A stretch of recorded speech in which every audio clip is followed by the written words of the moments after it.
Throughout all the readings, there's a major theme that I've picked up, and that has to do with the overlap between the LGBT community and the feminist community and the different biases that are in them.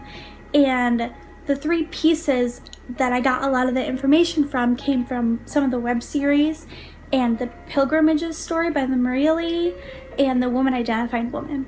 And so I'm going to talk about how they all come together and my points on them. While watching the web series, the two major points that came across to me were bias and discrimination in the communities and about feeling trapped in a label. And the label best came across, like the best example was in Queer Amsterdam, where Mira really liked Sam, but felt trapped with her label as a lesbian, meaning like she felt that she couldn't like a trans man just because of that. And I think putting that label boxes you in, and some people do feel comfortable with labels. I feel comfortable with labels, but at the same time, sexuality is something that's so fluid, and I think putting yourself in this box with a label really limits what you're able to do. And another really big point that came across was the bias and discrimination, and that really was prominent in her story, which I really liked, and I wish there were more episodes, but there weren't. I really, the person Lisa made me really want to slap somebody, because, it's so awful to hear somebody just misgender a person. That is probably on the list of my biggest pet peeves. If they identify as something, you use those pronouns.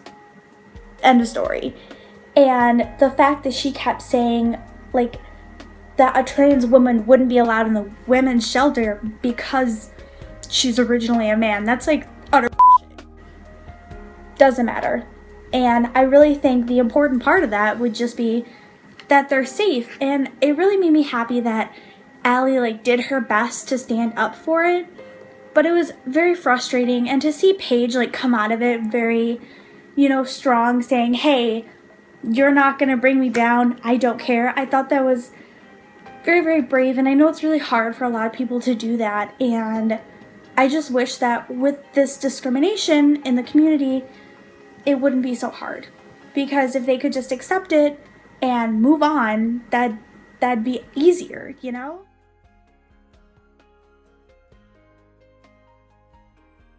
Of the readings, one of the points that really stood out was, again, with the discrimination stuff, but this time in the feminist community. And the Pilgrimages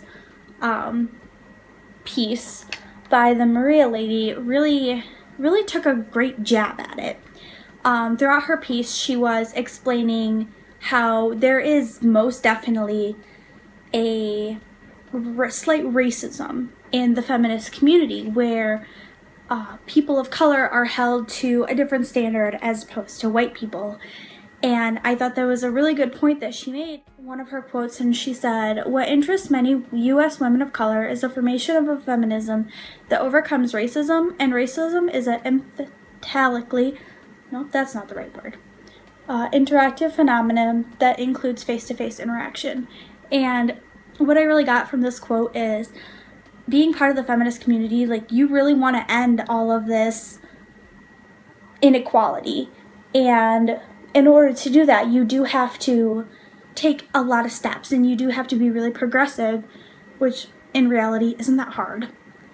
But even though people like the idea of inequality or equality and really are all for it, they still don't choose to take those steps and to change their thinking about how the community is affected. And I think it's really difficult to progress anymore when you still have backwards thinking like that.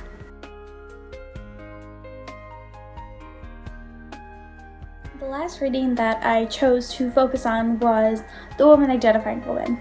And I picked this because it really talked about labels, which is something that's kind of important in any community ever. But this specifically focused on the term lesbian. Now, she states later in her piece, the reason that we have that term and why we think of this the way we think of it. And she said, by virtue of having been brought up in a male society, we have internalized the male's cultures of definitions of ourselves. And I think this points out that because we've come up in a male society, we've grown accustomed to certain ways of life. She does state that she says, lesbian is a word, the label, the condition that holds women in line. When a woman hears this word tossed her way, she knows she's stepping out of line. She knows she had crossed the terrible boundary of her sex role. And this again tells you and shows you that it's used to put women back in line because it's not within the male standards. And that's why they've come up with this word. But when it comes to the feminist community, it's still a bad term, almost, in a sense. It definitely goes with like the radical side of it that people assume, and that's why, you know, you got people that think like feminists are feminazis and lesbian men hating people, and that's why we have that. So she says, women in the movement in most cases have gone to great lengths to avoid discussion and confrontation with the issue of lesbianism. They are hostile, evasive, or try to incorporate it into some broader issues. It is absolutely essential to the success and fulfillment of the women's liberation movement that this issue be dealt with. As long as the label dyke can be used to frighten women to a less militant stand, keep her separated from her sisters, keep her from giving primacy to anything other than men and family, then to that extent she is controlled by the male culture.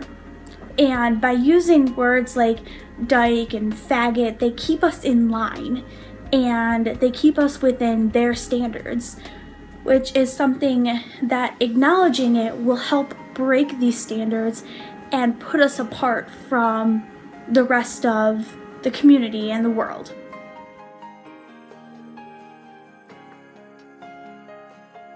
The reason I picked these 3 pieces is because when I do my research paper, I want to focus on the biases and the discrimination within these communities, and I want to really look at how all of these different views and, you know, everything is affected by it. So how this discrimination affects people within the community and their views of it, as well as the people on the outside that aren't really included in the community and how they perceive it.